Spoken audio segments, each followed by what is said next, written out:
Assalamualaikum warahmatullahi wabarakatuh. Bismillahirrahmanirrahim. Alhamdulillahirabbil alamin wassalatu wassalamu ala asyrafil anbiya'i wal mursalin nabiyyina Muhammad wa ala alihi wa sahbihi ajma'in, amma ba'd. Kita lanjutkan tulis kitab Mukhtasar Syu'abil Iman lil Imam Baihaqi rahimahullah. Kita sampai ke cabang yang ke-19. Tafadhal Ustaz Ridho, Iqra' barakallahu fik. Bismillahirrahmanirrahim. Qala al-muallif al-Imam al-Baihaqi rahimahullahu ta'ala, cabang keimanan ke-19, mengagungkan Al-Quran yang mulia dengan mempelajari dan mengajarkannya, menjaga batasan-batasan dan hukum-hukumnya, mengetahui apa yang dihalalkannya dan diharamkannya, menghormati orang-orang yang menguasainya dan menghafalnya, serta merasakan maknanya dengan menangis ketika melewati ayat-ayat yang mengandung ancaman-ancaman Allah Ta'ala.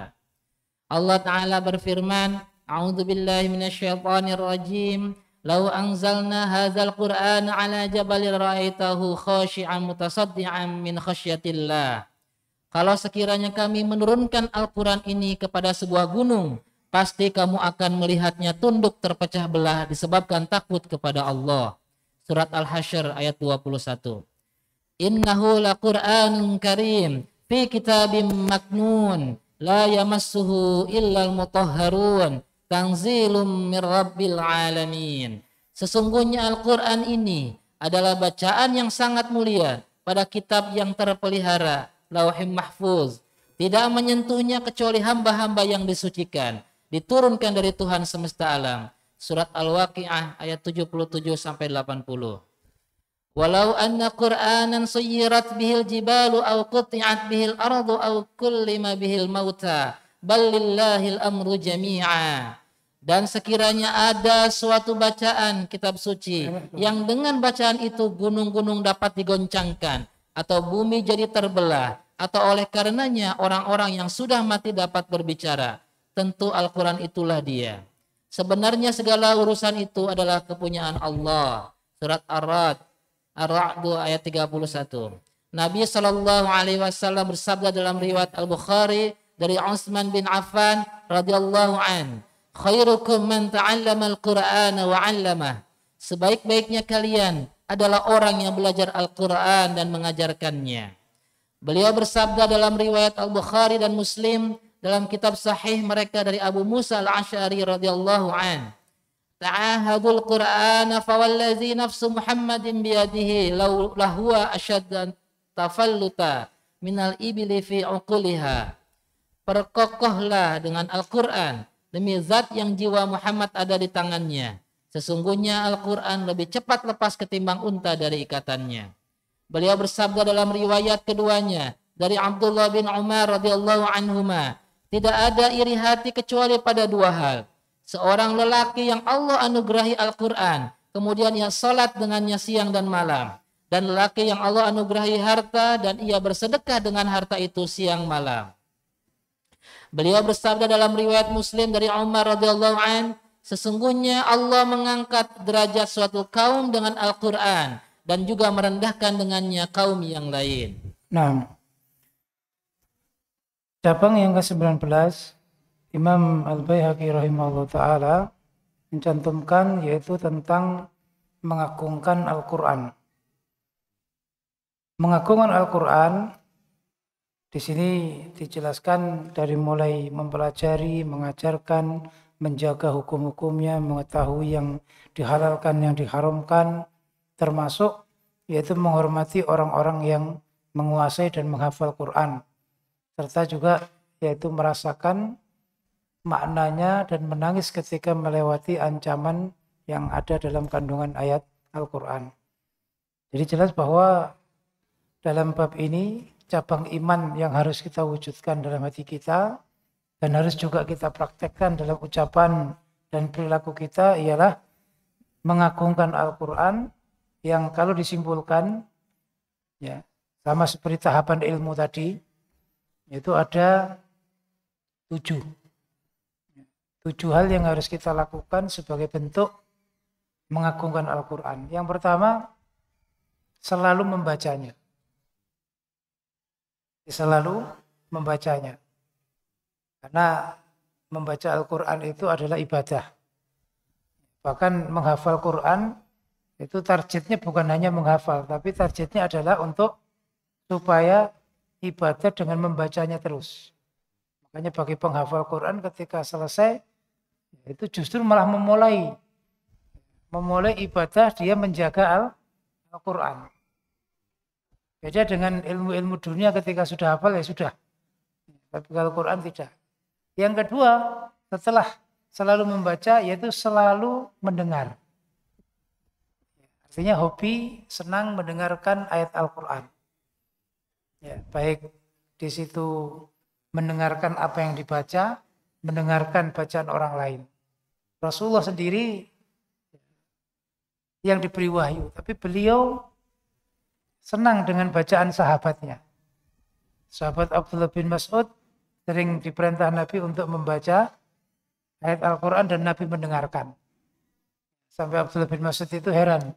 Wahyu itu turun kepadamu, tapi kenapa kok saya yang baca? Artinya Nabi itu senang sekali. Ketika Nabi mendengarkan ayat-ayat yang dibaca dengan indah, dengan suara merdu, Nabi juga khusyuk mendengarkan. Karena suatu hari Ibu Aisyah itu nggak pulang-pulang setelah sholat. Jadi setelah sholat Nabi masuk kamar, Aisyah, ya, Ibu Aisyah nggak pulang. Begitu pulang ditanya, kenapa terlambat? Kata Ibu Aisyah, di masjid ada sahabatmu yang membaca dengan suara merdu. Langsung saat itu Nabi keluar. Keluar untuk mendengarkan. Ternyata saat itu yang membaca adalah Abu Musa al-Asy'ari. Dan Nabi memuji dengan bacaan bahwa beliau diberi seruling-serulingnya Nabi Daud. Nah, ini cara mengagungkan kita yaitu kita senang. Jangan sampai kita senang dengan lagu-lagu, dengan suara-suara yang di situ ya, syair-syair yang hanya untuk hiburan, tapi dengan Al-Quran kita biasa-biasa saja. Dan tadi sudah disebutkan, yaitu betul-betul bisa merasakan ya, kekhusyuannya. Yang ketiga yaitu memahami isinya. Memahami isinya. Karena kalau tidak memahami isinya, mendengarkannya itu tidak manfaat. Kurang bisa mengambil faedah. Sebenarnya sekedar mendengarkan, ya, meskipun tidak tahu maknanya, itu akan menambah iman. Itu bentuk dari kekhusyuan. Karena memang tidak semua orang itu mampu, apalagi kalau bukan orang Arab, mendengarkan bacaan Quran, tidak semua mampu langsung memahami isinya. Sekedar mendengarkan itu sudah pahala. Apalagi menambah dengan mampu memahami isinya. Harus paham. Kemudian setelah memahami, yaitu menghafalkan. Ini lebih tinggi lagi. Karena dengan menghafalkan, dia akan terjaga dengan Al-Quran dimanapun dia berada. Tidak harus pada saat membaca Quran. Ketika dia menyaksikan sesuatu, ya langsung connect terhadap Quran yang dihafalkan. Seperti sahabat Umar bin Khattab yang menyaksikan ya, rahibnya orang Nasrani yang kurus kering, ya, karena ibadah di panggung, dia tidak mencari makan, mengandalkan makanan dari orang yang memberi, pagi siang malam dia ibadah. Ketika menyaksikan itu Umar bin Khattab menangis. Setelah ditanya kenapa menangis, itu kan orang Nasrani. Jawabannya, ketika saya melihat dia, langsung saya ingat pada firman Allah, amilatun nasibah taslan nara hamiyah. Orang seperti itu di dunia sengsara untuk ibadah, tapi nantinya masuk neraka. Maka aku menangis merasa kasihan. Karena nasibnya di dunia, dia meninggalkan kenikmatan dunia, tapi tidak ada faedah apa-apa. Ini termasuk yang disebut itu menghafal sehingga bisa selalu mengingatkan dia. Yang 4. 5. Yang kelima yaitu tadabbur. Tadabbur ini lebih dari sekedar memahami. Ulama mengatakan al-fahmu ya, miftahut tadabbur. Al-fahmu miftahut tadabbur. Kalau orang ingin menghayati isinya Quran, maka dia harus paham isinya dulu. Berarti tidak semua orang yang memahami isinya Quran bisa tadabbur Al-Quran. Allah banyak mengkisahkan ya, para nabi, para rasul, orang-orang solih di dalam Al-Quran. Dan semuanya itu adalah pelajaran. Kalau kita hanya sekedar mengetahui kisahnya, sekedar mengetahui terjemahnya, itu belum masuk ke bab tadabbur. Sedangkan tadabbur itu adalah hikmah yang didapatkan ketika mengulang-ulang. Maka Nabi pernah juga satu ayat dibaca semalam.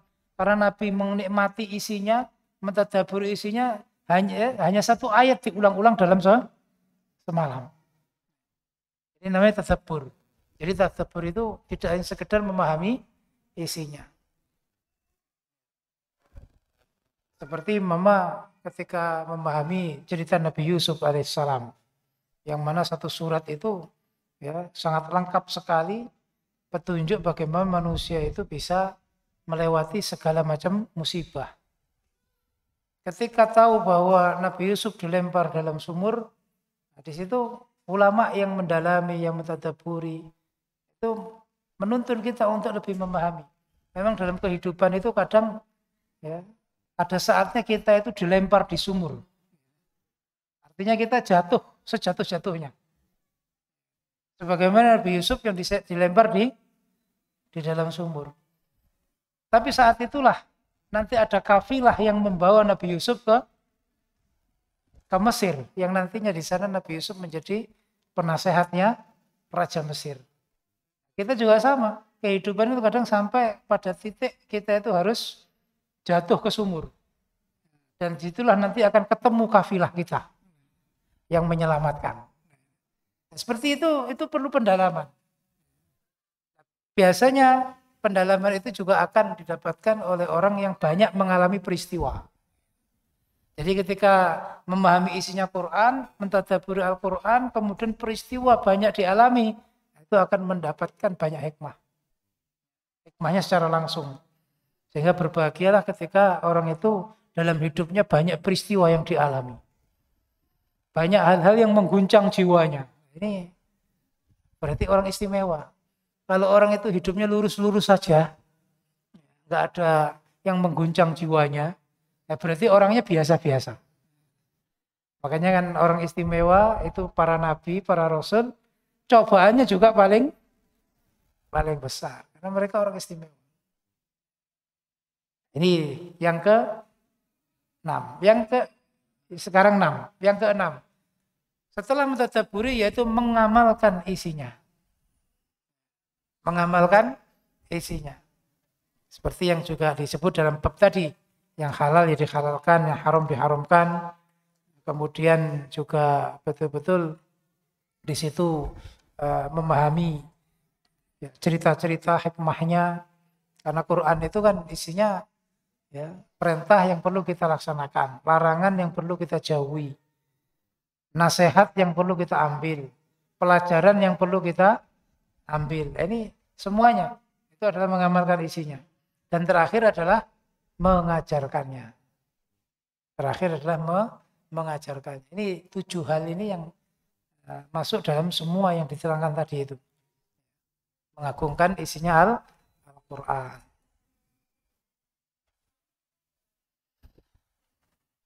Dalil-dalil yang disebut tadi selain tentang keutamaan Al-Quran, bahwa Al-Quran itu mampu meruntuhkan gunung-gunung yang besar, juga di situ Quran itu tidak tersentuh kecuali oleh orang-orang yang disucikan, yaitu para malaikat, sehingga menjadi adab dalam membaca, yaitu kita membaca dalam keadaan berwudu. Sebenarnya boleh kita membaca tanpa berwudu, tapi lebih afdal ya, secara adab yaitu kita dalam keadaan bersuci. Satu kisah dari ayat yang bisa menghancurkan gunung itu, ada orang yang sudah divonis oleh dokter operasi ginjal. Ada batu di situ, batu ginjal. Minggu atau 2 minggu supaya kembali untuk persiapan operasi. Ternyata setelah diberitahu oleh dokter itu, dia memahami ayat ini. Lau anzalna hadzal Qur'an ala jabal la ra'aitahu khashi'an mutasaddian min khasyatillah. Ya, kalau Quran dibaca di gunung, maka gunung itu pasti akan runtuh. Ya, akan hancur. Gunung aja hancur, masa batu dalam ginjal enggak hancur? Akhirnya dengan penuh keyakinan dia membaca Al-Quran setiap saat yang ditujukan untuk menghancurkan batu ginjalnya. Setelah jadwalnya dia harus operasi, dia ke rumah sakit. Setelah diperiksa ternyata batunya sudah tidak ada dan dia nggak merasakan keluarnya kapan. Berarti oleh Allah dihancurkan lembut sehingga keluar itu nggak terasa. Hal ini perlu keyakinan. Kalau kita mengerjakan terus masa iya, kan apa namanya, udzullaha wa antum muqinuna bil ijabah. Kita harus yakin bahwa kita itu pasti dikabulkan. Itulah keutamaan Quran. Jadi tidak hanya kepada menambah iman, tapi juga membuat fisik kita itu menjadi terjaga. Sebuah riset juga membuktikan bahwa lantunan ayat Quran yang didengarkan dengan khusyuk itu mampu membangkitkan saraf-saraf yang mati. Sehingga lebih terjaga, badannya lebih segar, lebih fresh. Apalagi membaca Quran itu kan juga nahan nafas. Yaitu terapi pernafasan. Kalau orang nggak baca Quran, kalau nggak olahraga atau nggak ada terapi nafas. Tapi dengan sering baca Quran, dia nahan nafas. Itu juga terapi. Untuk terapi. Itulah cabang keimanan yang perlu kita wujudkan dalam hati dan kita praktekkan dalam ucapan maupun perbuatan. 6. Cabang keimanan ke-20. Qala al-mu'allif al-Imam al-Baihaqi rahimahullahu ta'ala. Cabang keimanan ke-20. Taharah atau bersuci. Allah Ta'ala berfirman, "Idza qumtum ila sholati faghsilu wujuhakum wa aydiyakum ilal marafiq." Apabila kamu hendak mengerjakan salat, maka basuhlah mukamu dan tanganmu sampai dengan siku. Surat Al-Maidah ayat 6. Dan hadis Abu Malik Al-Asy'ari radhiyallahu an dalam Sahih Muslim, "At-tahuru syatrul iman, walhamdulillahi tamla'ul mizan, wa subhanallahi wallahu akbar tamlani atau tamla'u. Ma bainas sama'i wal ard, wassalatu nurun, wassadaqatu burhanun, wassadaru diya'un, wal qur'anu hujjatun laka au alaika kullun nas yagdu fabai'u nafsih famu'taquha au mubiquha." Kesucian itu bagian dari keimanan, dan alhamdulillah zikir yang memenuhi timbangan, dan subhanallah walhamdulillah keduanya memenuhi atau memenuhi antara langit dan bumi. Salat itu cahaya, sedekah itu burhan, dalil yang jelas. Kesabaran bara cahaya, Al-Quran hujjah bagi kalian dan atas kalian. Setiap manusia akan meninggalkan dunia. Maka orang yang menjual dirinya kepada Allah, maka ia yang membebaskan jiwanya dari api neraka atau menjauhkannya. Dan hadis Ibnu Umar radhiyallahu anhuma juga dalam Sahih Muslim, la yaqbalullahu azza wa jal salatan bi ghairi tahurin wala sadaqatan min gulul. Allah Ta'ala tidak akan menerima salat dengan tidak bersuci, dan juga tidak menerima sedekah dari harta yang dicuri dari rampasan perang. Dari hadis Hasan dari Abu Kabsyah As-Saluli, dari Thauban radhiyallahu an, beristiqomahlah kalian dan jangan menghitung-hitung.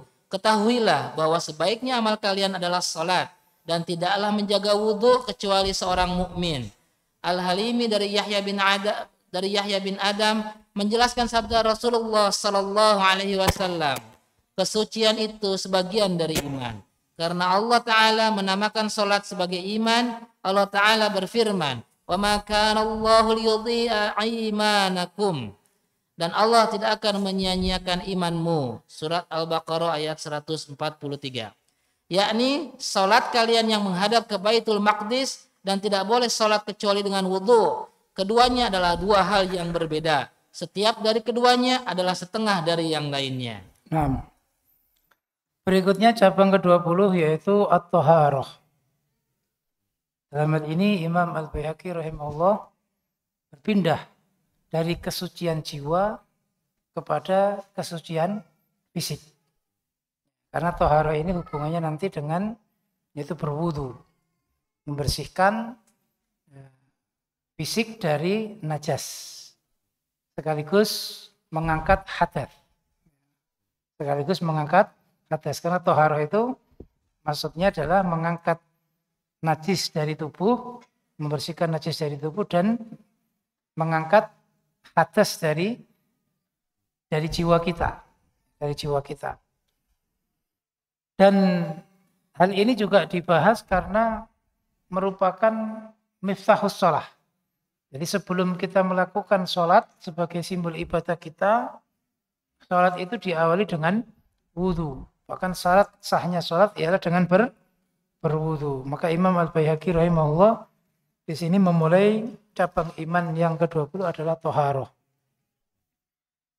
Sebagaimana diketahui bahwa iman yang dibahas di sini dalam buku ini 77 cabang iman ini tidak hanya iman dalam hati, tapi juga iman yang kita praktekkan dalam perbuatan. Makanya di sini dimasukkan termasuk cabang iman itu kita selalu berwudu.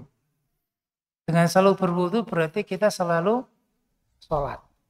Dan itulah kewajiban kita. Makanya setelah wudu ini nanti cabang imannya adalah tentang sholat.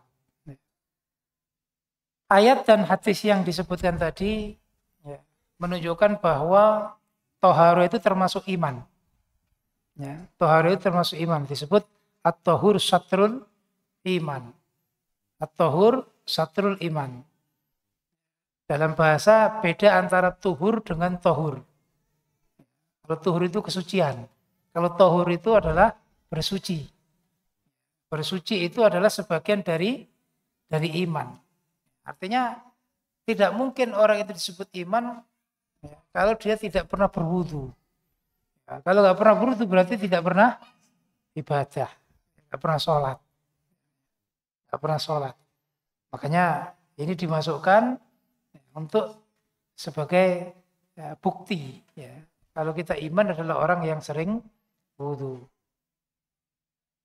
Suatu hari Nabi tiba-tiba mendatangi Bilal bin Rabah, menanyakan sesuatu kepada Bilal. Kamu itu punya amalan apa? Andalan amalanmu itu apa? Kok suara sandalmu sudah ada di surga? Jadi Nabi keheranan. Heran dengan Bilal, suara sandalnya. Kenapa Nabi kok hafal suara sandalnya? Karena setelah azan, Bilal itu nerobos Nabi. Apa nerobos itu?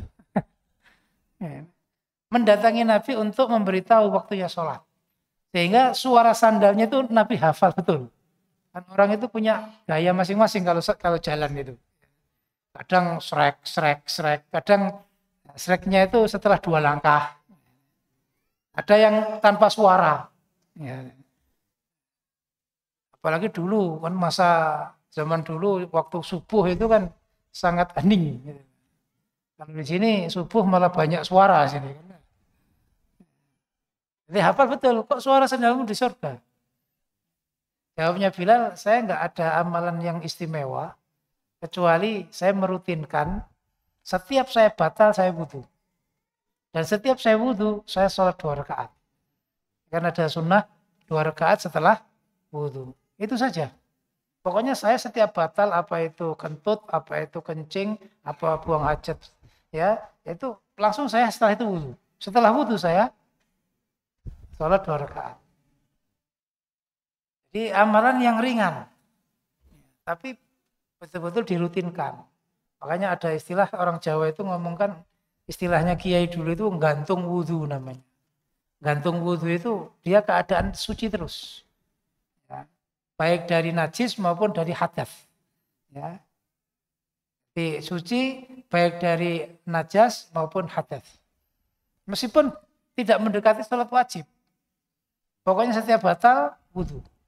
Artinya umpama kencing langsung wudhu sekalian. Di keadaan dirinya itu bersuci. Dan itu juga penjagaan. Itu juga bentuk dari berusaha mensucikan diri. Ya. Habis wudhu kan mau maksiat kan sungkan. Saya berwudhu. Habis wudhu minum khamr kan nggak cocok gitu. Ya kan. Minimal malu dia. Habis wudhu tawuran, tambah nggak cocok gitu.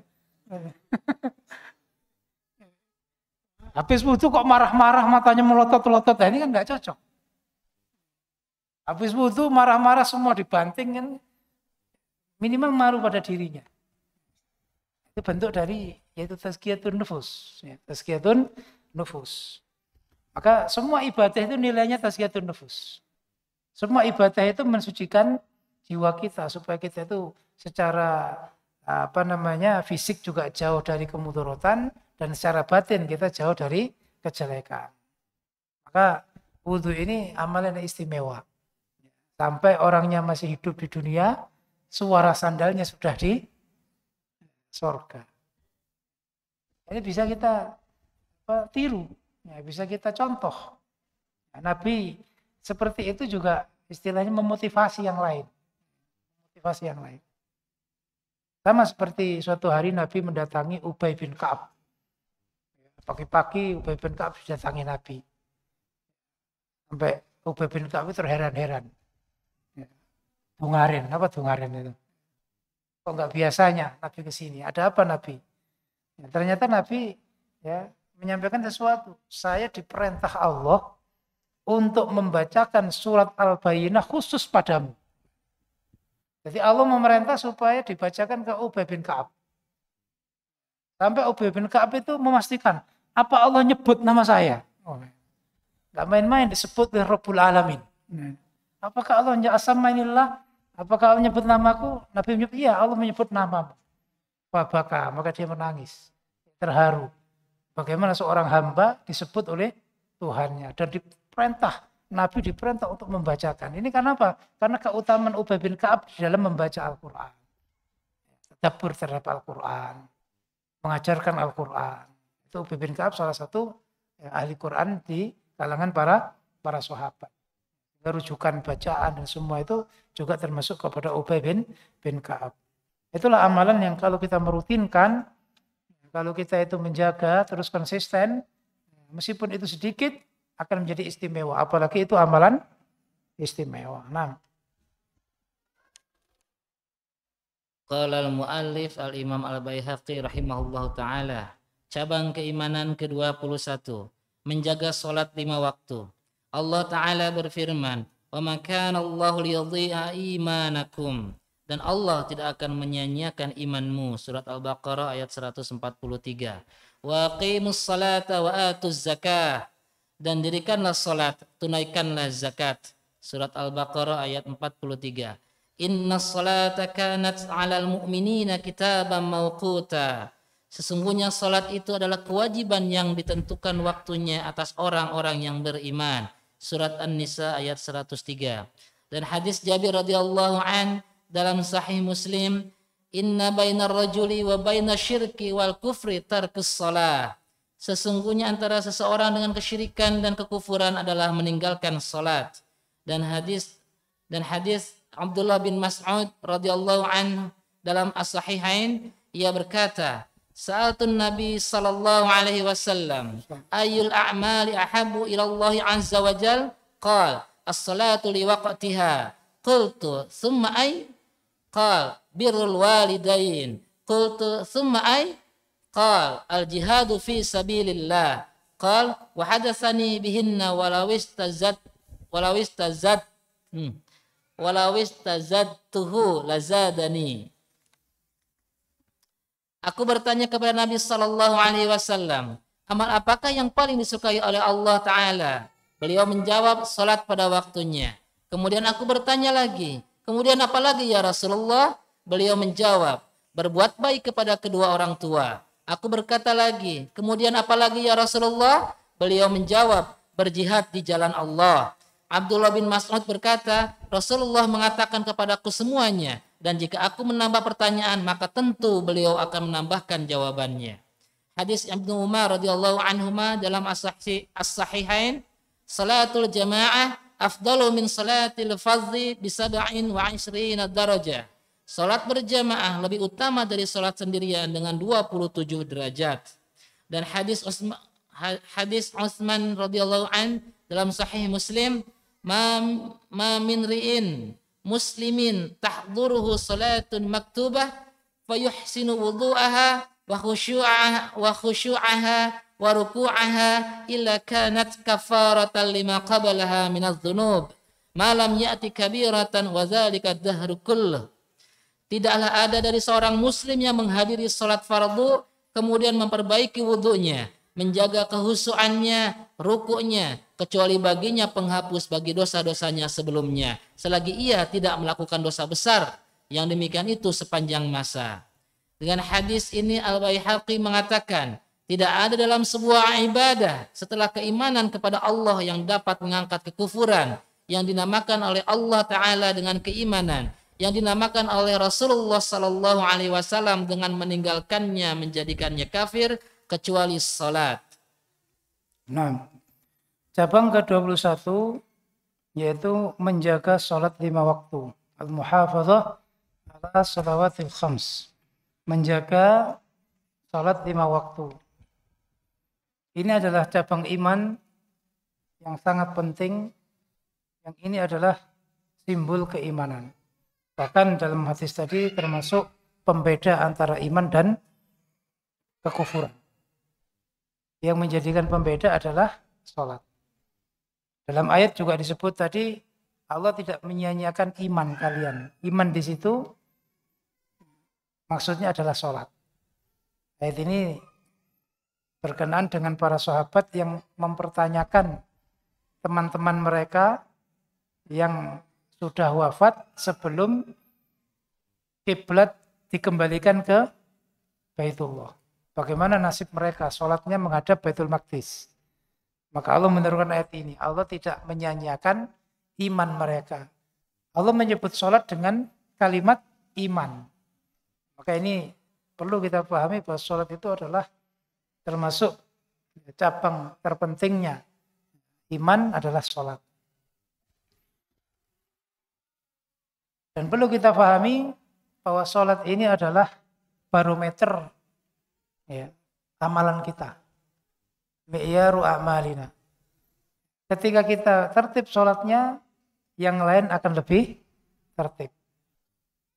Sebaliknya kalau kita itu tidak tertib salatnya, maka yang lain lebih tidak tertib. Kita sering diingatkan dalam khutbah, as-salat as-salah, man hafidhuha faqad hafidha dinah wa man dayya'aha fahuwa lima siwaha adhiya. Maka cukuplah sebagai tanda orang itu dalam agamanya bagaimana dengan sholatnya. Maka bagaimanapun kita harus menjaga sholat kita. Dengan begitu kita akan terjaga keimanan kita, akan terjaga amalan kita.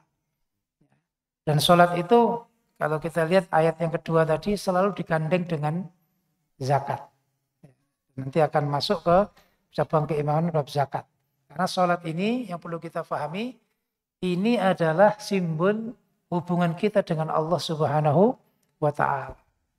Kalau kita sering mendengarkan istilah hubungan vertikal antara hamba dengan Tuhannya, itu yang dimaksud adalah sholat ini. Baik dan tidaknya orang dengan Allah itu ditentukan dari sholat ini. Sholat ini menunjukkan kedekatan seorang hamba dengan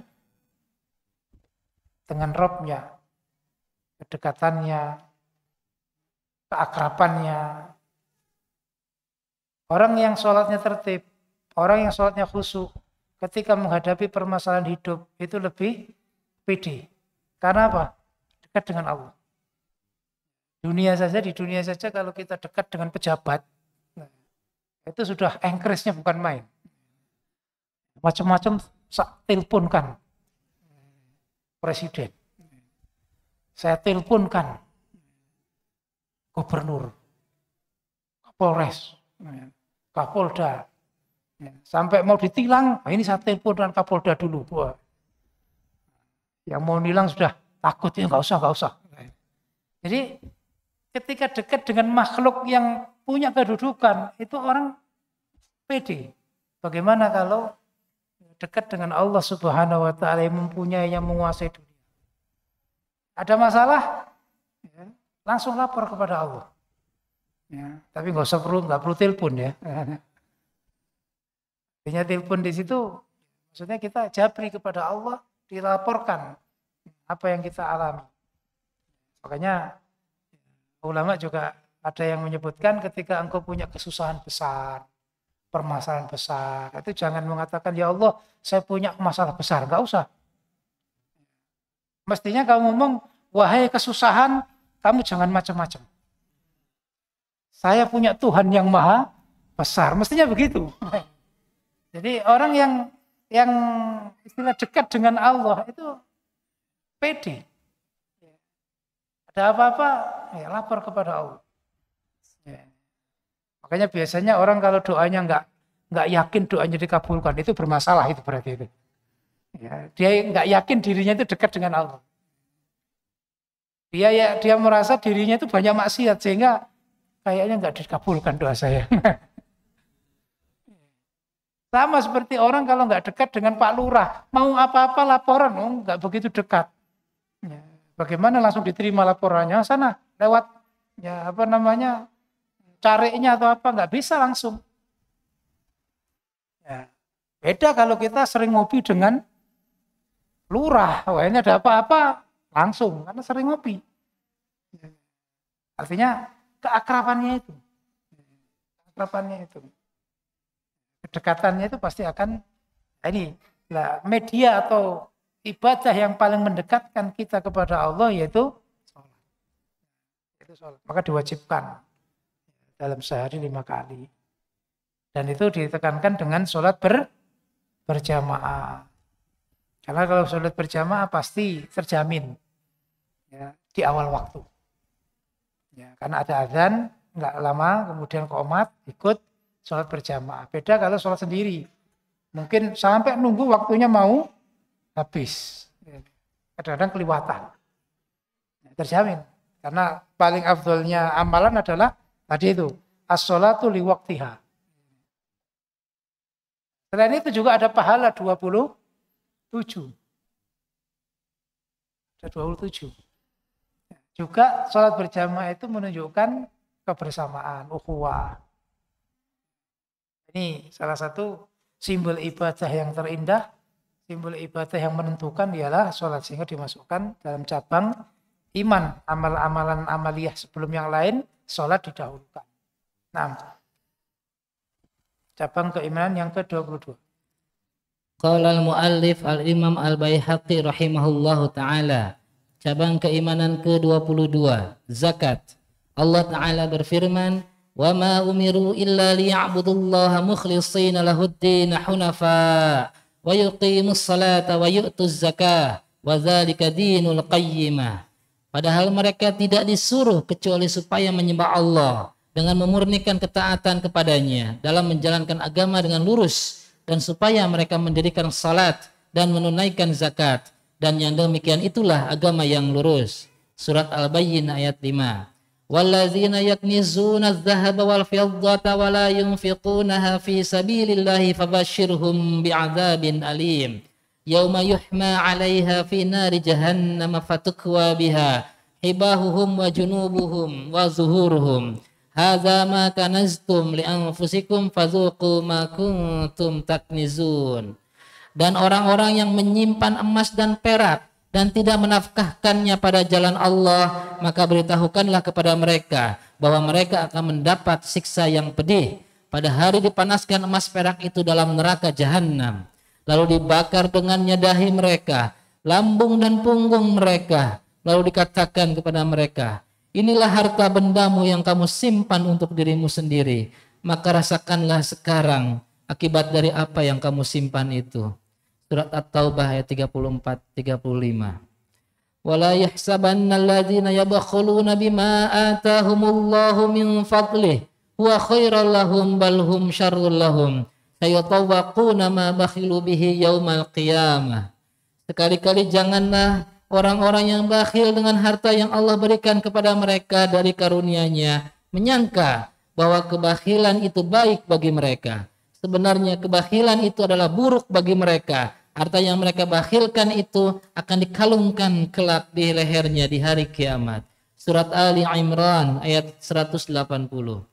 Hadis Ibnu Abbas radhiyallahu anhuma dalam as-sahihain, inna Rasulullah sallallahu alaihi wasallam lama ba'atsa Mu'adzan ilal Yaman qala lah innaka ta'ti qauman ahla kitabin fad'uuhum ila syahadah alla ilaha illallah wa anni rasulullah fa in hum ajabuka lidzalik fa'alimhum anna allaha qad iftarada alaihim khamsa salawatin fi kulli yaumin wa lailah fa in hum ajabuka lidzalik fa'alimhum anna allaha qad iftarada alaihim sadaqatan fi amwalihim tu'khadhu min aghniyaihim wa turaddu ala fuqaraihim fa in hum ajabuka lidzalik fa iyyaka wa karaim amwalihim wa iyyaka wa da'watal mazlum fa innahu laisa bainaha wa bainallahi hijab.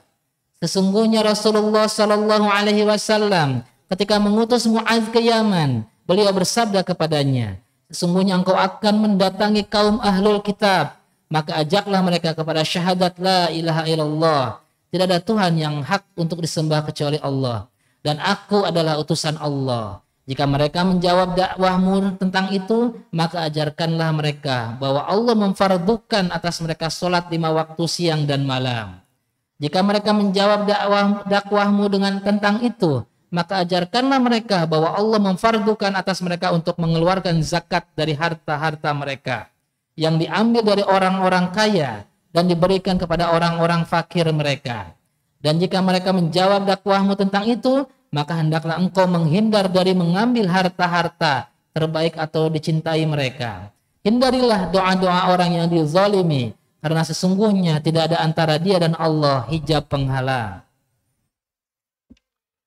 Hadis Abu Hurairah dalam Sahih Al-Bukhari, barang siapa yang Allah anugerahi harta dan tidak menunaikan zakatnya, maka hartanya akan dibentuk pada hari kiamat dalam bentuk ular besar yang memiliki taring-taring yang akan mencaploknya dan mengeluarkan bisanya. Ular itu berkata kepadanya, aku adalah hartamu, aku adalah pembendaharaanmu. Kemudian beliau membawa baca ayat, wala yahsabannallazina yabkhuluna bima atahumullahu min fadli huwa khairal lahum bal huwa syarrul lahum sayatawaquna ma bakhilu bihi yaumal qiyamah. Sekali-kali janganlah orang-orang yang bakhil dengan harta yang Allah berikan kepada mereka dari karunia-Nya menyangka bahwa kebakhilan itu baik bagi mereka.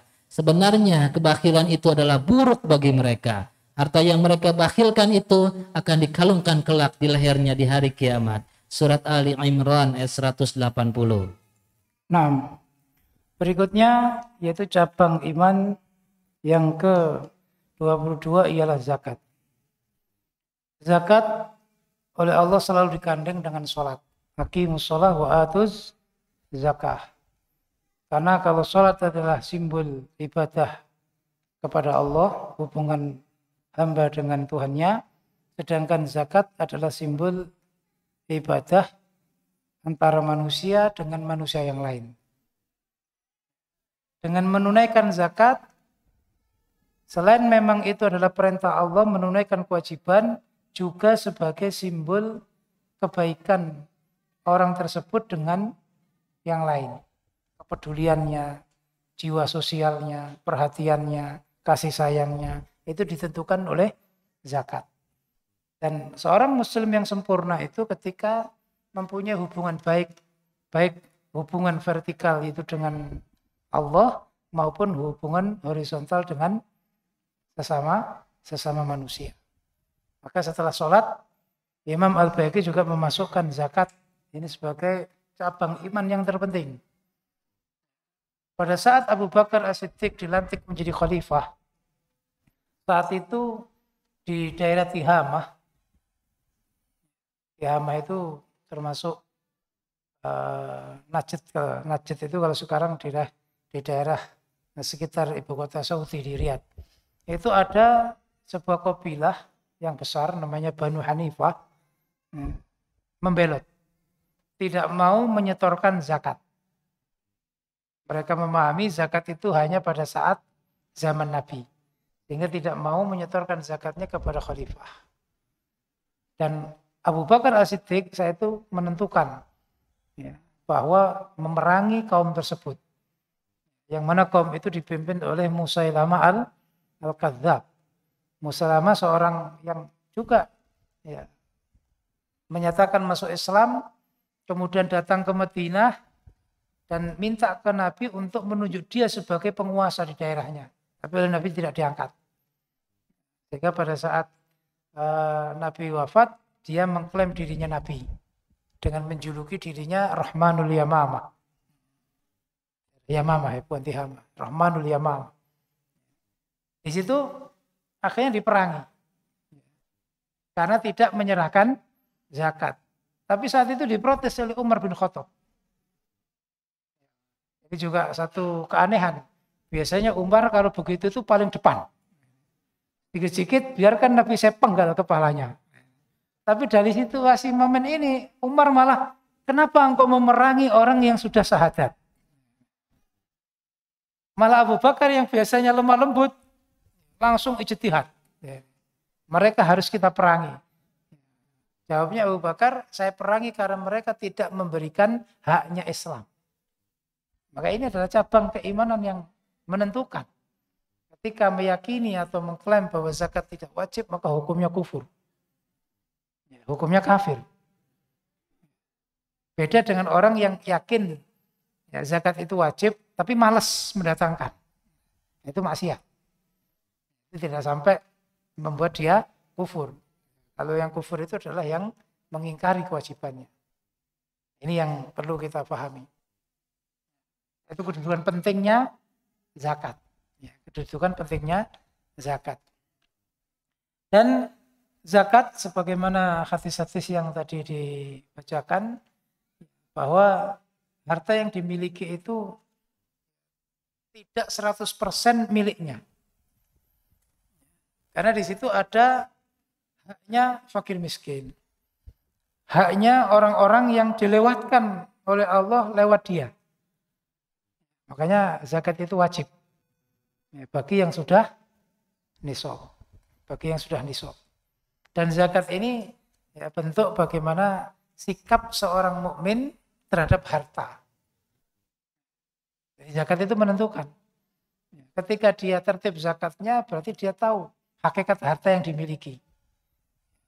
Kalau tidak, maka dia akan berfoya-foya dengan hartanya, sehingga ayat-ayat yang tadi diancam.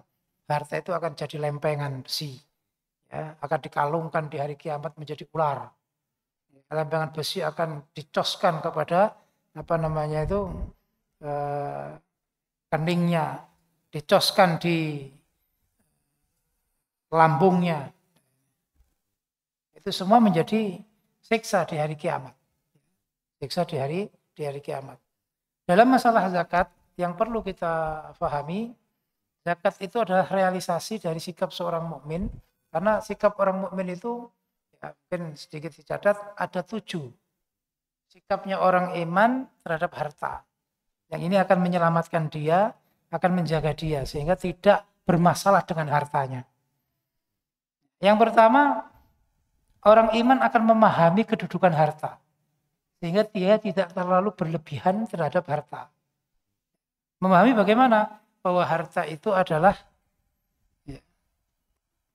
permainan dunia. Artinya itu hanya ada di dunia. Itu hanya kesenangan dunia. Yang itu tidak akan lama. Setelah kita memiliki pasti kita akan meninggalkan. Kadang harta yang meninggalkan kita, kadang kita yang meninggalkan harta. Yang harta meninggalkan kita, ya berarti kita mungkin punya masalah dengan keuangan sehingga mendapat kerugian. Kalau kita yang meninggalkan harta, kita meninggal dunia, meninggalkan harta. Maka orang iman selalu memikirkan, memahaminya. selalu memahami kedudukan harta. Sehingga dia tidak tertipu.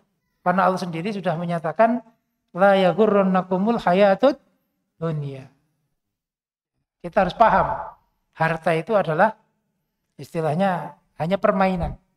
Ilamu annamal hayatud dunya la'ibun wa lahwun wa zinatun. Zina itu hanya aksesoris. Maksudnya aksesoris itu ya, seperti saya pakai baju ini. Yang inti adalah baju yang menutupi. Sedangkan aksesorisnya apa? Saya bawa pena, saya masukkan di sakunya ini. Ini aksesoris. Kalau ini saya letakkan, ya nggak mengurangi fungsinya baju. Orang iman terhadap harta, ya begitu sama. Memahami bahwa harta itu adalah aksesoris. Umpama tidak ada, orang nggak punya harta, itu ya nggak apa-apa. Ya, nyatanya banyak orang yang Allah memberi nggak punya apa-apa ya masih bisa hidup. Ya, bahkan hewan-hewan tidak mengumpulkan harta juga mereka bisa hidup. Itu yang dimaksud memahami harta sehingga tidak terlalu tersibukkan dengan harta. Yang kedua, setelah memahami, yang perlu dilakukan adalah memikirkan. Memikirkan itu artinya waspada. Ketika Allah memberi rezeki, ketika kita memegang harta, kita jangan sampai istilahnya tertipu. Jangan sampai seperti yang sabdanya Nabi, ya, Nabi itu nggak khawatir sahabatnya miskin, fakir. Yang dikhawatirkan justru sahabatnya itu kaya. Karena dengan kekayaan itu bisa melalaikan. Maka orang iman itu selalu mengoreksi dirinya. Tentang harta itu dia akan mengoreksi dirinya. Mungkin ada hak dari harta yang belum dikeluarkan. Mungkin ada tetangga yang perlu bantuan. Kadang fenomena sekarang ini ya, umroh tiap bulan. Atau beberapa bulan sekali umroh. Tapi tetangganya yang butuh makan nggak tahu. Ada orang salam, ini paling mau pinjam uang ini. Tapi tiap bulan umroh. Artinya apa? Untuk ibadah pribadi dia tanpa hitungan, tapi untuk membantu. Ini berarti kurang memikirkan. Makanya orang iman selalu memikirkan, barangkali ada hak-hak yang belum saya keluarkan. Ada kewajiban yang belum saya selesaikan. Sehingga di situ tidak terjerumus pada kesalahan. Kadang orang-orang itu ketika dapat harta, dia keliru di dalam tasarruf. Artinya apa? Tasarrufnya itu mungkin mengedepankan kesenangan, padahal haknya Allah belum diberi. Haknya orang yang perlu dibantu belum diberi. Ini orang iman selalu memikirkan begitu. Makanya Nabi pernah menyabdakan fa'absiru wa ammilu ma yasurrukum. Silakan kalian bergembira dan silakan kalian berpikir apa yang Allah mudahkan pada kalian. Fa wallahu mal faqra akhsha alaikum. Saya enggak khawatir kalian melarat. Ya, walakinni akhsha alaikum an tubsatad dunya alaikum. Saya khawatir justru dunia itu dibentangkan. Nah, ini bahayanya lebih besar. Kalau orang fakir mungkin lebih dekat dengan masjid. Malam berdoa. Karena apa? Membutuhkan deple. Tapi kalau orang yang serba kecukupan, ya, lupa dengan hal itu. Yang ketiga adalah orang iman itu ya, terhadap harta itu adalah pandai menanggapi. Cerdas dalam menanggapi harta. Sehingga dia tidak terbawa arus. Karena dunia ini dalam Al-Quran digambarkan hujan. Imam Al-Qurtubi dalam Jamil Ahkam, tafsirnya itu menyatakan, kenapa dunia termasuk harta itu seperti hujan?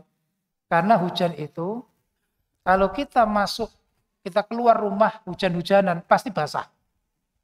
Dunia juga sama, kalau kita masuk ke urusan dunia, pasti kena fitnahnya.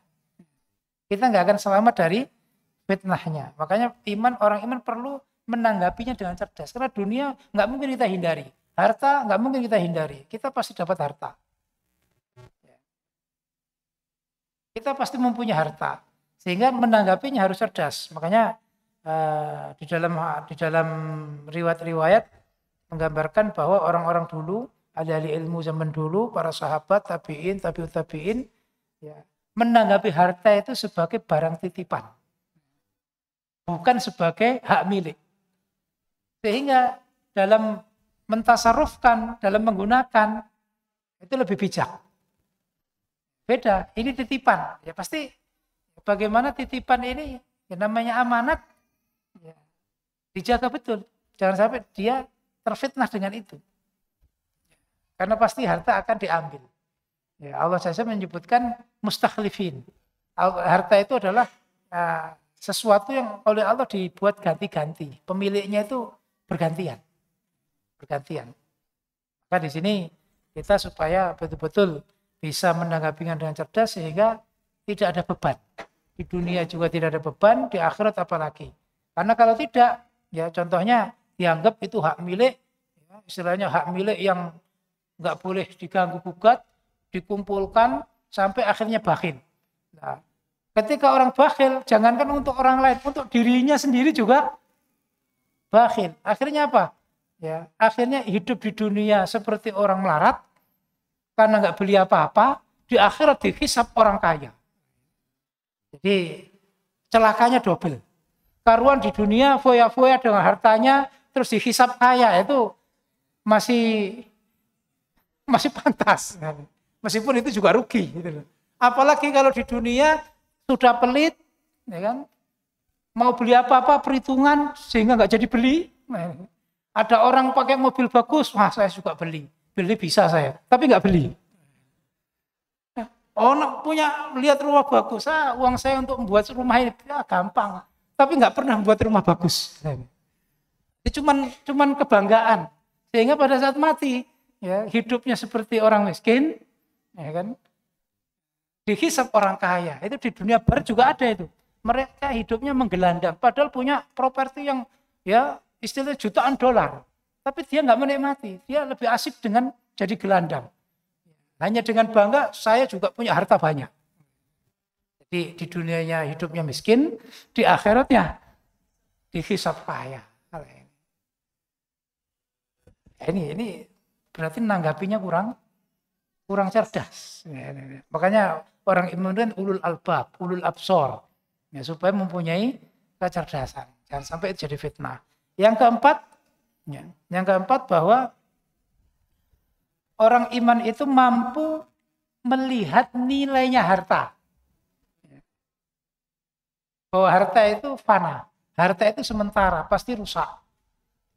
Kita punya rumah bagus, ya mungkin saat ini luar biasa, tapi berapa tahun ke depan sudah rusak. Mobil juga begitu, sama, semua harta begitu. Baju juga sama.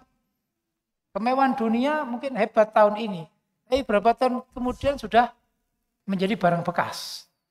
Maka kita harus mempunyai penilaian yang tepat. Jadi melihatnya itu dengan penilaian yang tepat. Ya, ma indakum yang fat wa ma indallahi baqa. Maka tinggal pilih. Harta yang kita miliki ini kita biarkan rusak, apa kita jadikan itu sesuatu yang tetap ada nanti di akhir. Tinggal pilih.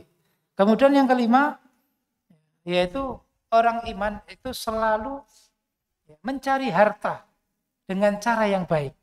Ya. Pertama, yaitu dengan cara yang halal. Tidak menggunakan cara-cara kotor. Bermuamalah sesuai syariah. Jadi orang iman sikapnya terhadap harta ketika nyari, ya sesuai syariah. Jangan menipu, jangan menjerumuskan. Jangan dengan cara-cara yang kotor. Dengan sumpah-sumpah palsu. Sebab ya, itu akan menjadi penganiayaan. Dan biasanya orang seperti itu umpama mendapat keuntungan nggak lama akan habis. Karena hartanya tidak barokah. Orang yang bisnisnya kotor dan sebagainya, hartanya kemudian Allah hanya cukup sekali menghilangkan dengan kebakaran, itu sudah selesai. Naudzubillah. Nah ini orang iman ya mencarinya dengan cara yang baik. Karena barang itu meskipun halal, tapi kalau nyarinya nggak halal menjadi haram. Yang keenam orang iman itu ya, sikapnya mengumpulkan dengan baik. Jadi mencarinya dengan halal, kemudian mengumpulkannya juga dengan cara yang baik. Artinya dia tahu kewajiban dari harta itu apa. Umpama dikumpulkan ya untuk seperti yang kemarin tadi diceritakan, yaitu Abdullah bin Mubarak. Dia berbisnis yang besar. Tapi untuk apa? Untuk kelancaran tolibnya sendiri. Ya, umpama enggak karena membiayai kamu, saya enggak akan berdagang. Kan diprotes oleh Fudail bin Iyad itu. Katanya zuhud, lah kok bisnisnya besar. Jadi jawab, kalau enggak karena kamu, saya enggak berbisnis. Jadi memang untuk kelancaran bagaimana ilmu terjaga dan sebagainya. Ini namanya mengumpulkan dengan baik, ya. Mengumpulkan dengan baik. Dan yang terakhir yaitu orang iman itu menggunakan dengan baik. Mengumpulkan kemudian menggunakannya dengan baik. Dengan hal-hal yang bermanfaat, dengan hal-hal yang nantinya menjadi pahala, tertulis di catatan amal, yang menjadikan derajatnya lebih tinggi. Jadi menggunakannya. Ini berarti menunjukkan orang iman itu harta nggak hanya dikumpulkan, nggak hanya ditumpuk-tumpuk, tapi bagaimana harta itu bermanfaat. Harta itu bermanfaat. Karena kalau tidak, ya sudah, berarti harta nanti hanya lewat saja. Karena kalau enggak hartanya yang pergi, dia yang pergi.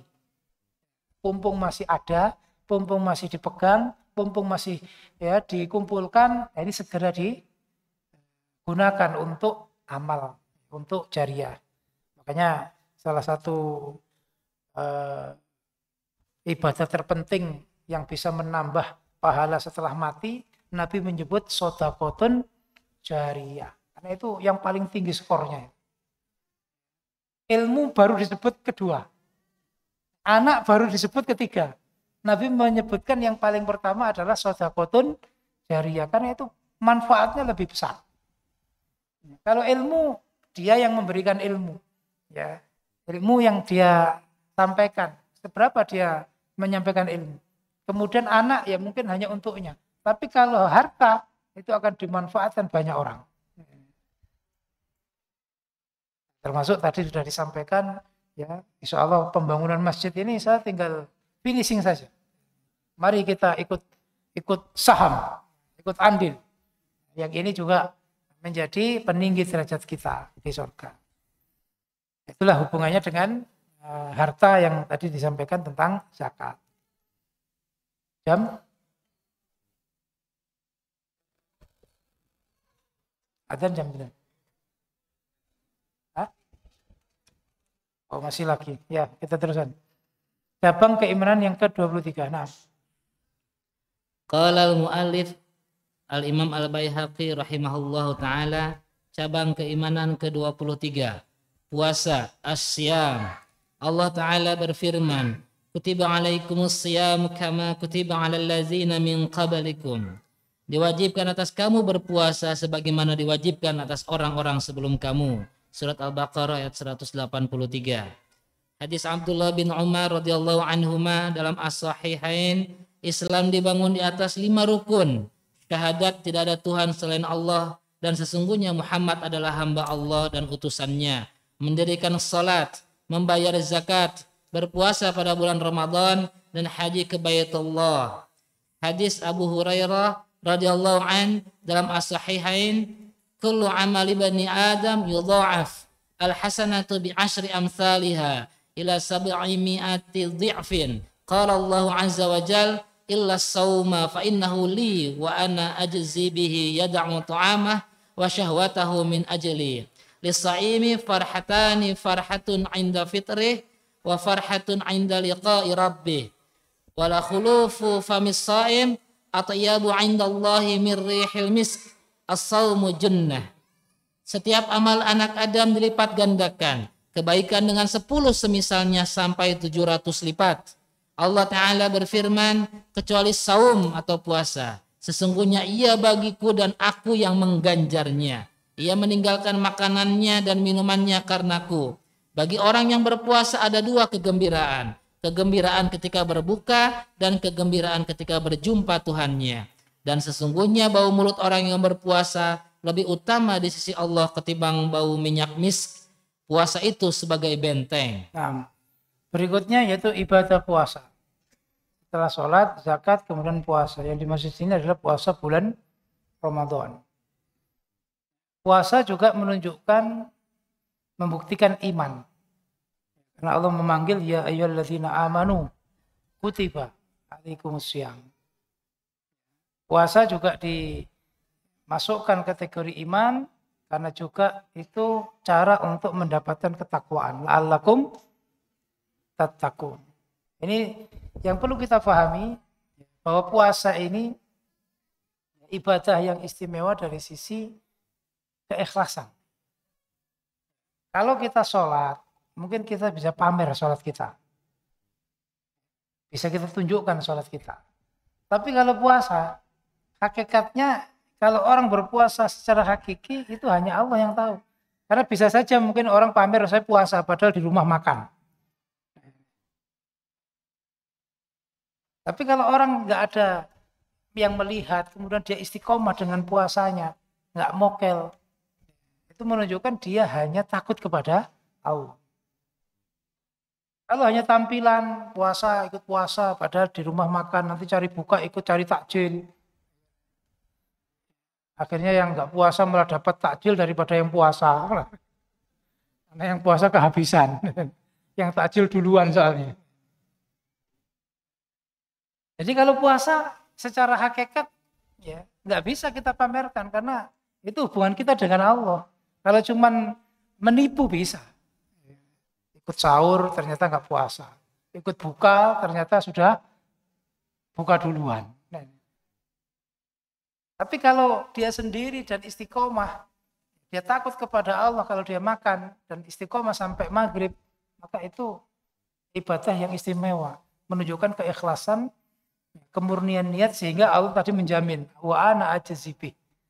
Saya sendiri yang balas. Kalau yang lain dilipatkan 10 kali sampai 700 kali. Khusus puasa nggak ada hitungannya.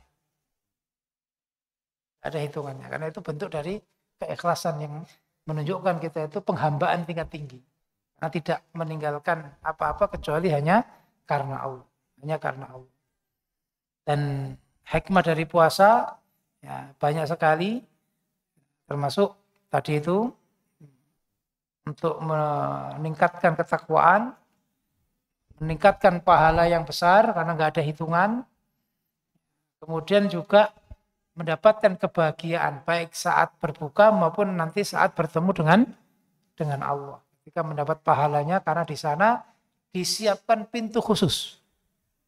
Ya, di dunia saja kalau masuk ya, bandara di airport, itu kalau pintunya khusus, itu berarti kelas, ya, minimal kelas bisnis.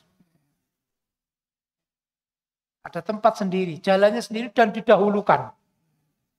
Nah, nanti di akhirat juga sama, yang ahli puasa, yang istiqomah dengan puasanya, yang menjaga puasanya, maka akan disiapkan namanya babur royan. Royan itu maknanya yang memberi kesegaran. Atau orang yang banyak segarnya. Karena di dunia orang berpuasa banyak menahan lapar dan haus, nanti di akhirat tidak akan pernah haus, tidak akan pernah lapar. Ya, bahkan di dunianya Allah menghargai orang puasa itu sampai bau mulutnya itu menurut Allah lebih wangi. Artinya apa? Itu lebih istimewa kan itu untuk Allah. Ya, bukan berarti ini ya nanti dipamer-pamerkan ke temannya ya enggak. Itu kalau untuk manusia tetap bau. Ya, tapi ya bagi Allah itu adalah istimewa. Istimewa.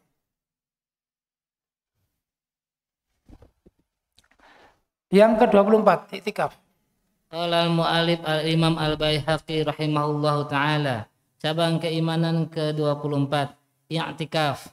Allah taala berfirman, wa ahidna ila Ibrahim wa Ismail an tahhira baiti lit-ta'ifina wal 'akifina waruk'is sujud. Dan telah kami perintahkan kepada Ibrahim dan Ismail, bersihkanlah rumahku untuk orang-orang yang tawaf, yang i'tikaf, yang ruku' dan yang sujud. Surat Al-Baqarah ayat 125. Hadis Aisyah dalam As-Sahihain, anna Nabiyya sallallahu alaihi wasallam kana ya'takiful ashral awakhir min Ramadan hatta tawaffahu Allah. Tsumma i'takafa azwajuhu min ba'dih. Sesungguhnya Nabi sallallahu alaihi wasallam selalu beriktikaf pada 10 terakhir dari bulan Ramadan sampai Allah mewafatkannya. Kemudian istri-istri beliau juga beriktikaf setelah itu. Dan hadis yang diriwayatkan dari Nabi sallallahu alaihi wasallam, barang siapa yang beriktikaf dalam waktu antara memerah susu, maka seakan-akan ia membebaskan seorang tawanan atau budak perempuan. Nah, berikutnya cabang keimanan 24 adalah iktikaf. Setelah membahas tentang puasa, yang memang ibadah puasa itu hanya kepada Allah, hanya khusus kepada Allah sehingga mendapat balasan tersendiri dari Allah. Iktikaf juga sama. Ini adalah ibadah yang mengkhususkan diri hanya untuk Allah. Karena iktikaf itu menentukan waktu tertentu untuk bertempat di masjid dan tidak mempunyai kegiatan kecuali ibadah. Meninggalkan hiruk pikuk dunia, meninggalkan keramaian dunia, meninggalkan acara-acara dunia. Dan iktikaf ini ya memang sering digandengkan dengan puasa. Padahal iktikaf itu kapan saja. Seperti pas asrama begini. Niat, saya iktikaf selama 3 hari selama asrama. Itu boleh. Saya nggak akan keluar dari masjid. Kecuali ada keperluan yang penting. Tapi pengecualiannya kok banyak. Itu kita niati iktikaf. Sehingga kita akan mendapatkan pahala lebih. Itulah bedanya niat itu begitu. Innamal a'malu binniyat. Karena pahalanya lebih dan itu akan lebih terfokus. Lebih terfokus karena kita menyerahkan diri hanya untuk sibuk dengan Allah. Kadang-kadang untuk niat seperti itu membutuhkan tekad. Ya. Kalau nggak ada tekad bulat, nggak ada tekad kuat, sulit. Iktikaf Ramadan aja, pokoknya nanti selesainya kalau sudah ingin pulang. Mau menentukan ya mulai habis isya sampai subuh itu nggak berani. Pokoknya saya iktikaf kalau ingin pulang ya itu berarti selesai. Karena memang iktikaf itu nggak ada ketentuan waktu minimal sejam 2 jam nggak ada seperti tadi itu. Ya iktikaf hanya selama orang memeras susu kambingnya atau susu sapinya. Ya berarti cuma berapa menit. Itu boleh. Iktikaf 1 jam. Ya, tapi ya betul-betul menetapi adabnya iktikaf. Itu maksimalkan ibadah, zikir dan sebagainya tidak keluar kecuali yang disyariatkan, yang diizinkan. Ini juga salah satu bagaimana kita membuat diri kita terikat dengan kebaikan. Dan kalau kita membiarkan keinginan kita, itu sudah kita sulit mengatasi, sulit mengekang hawa nafsu.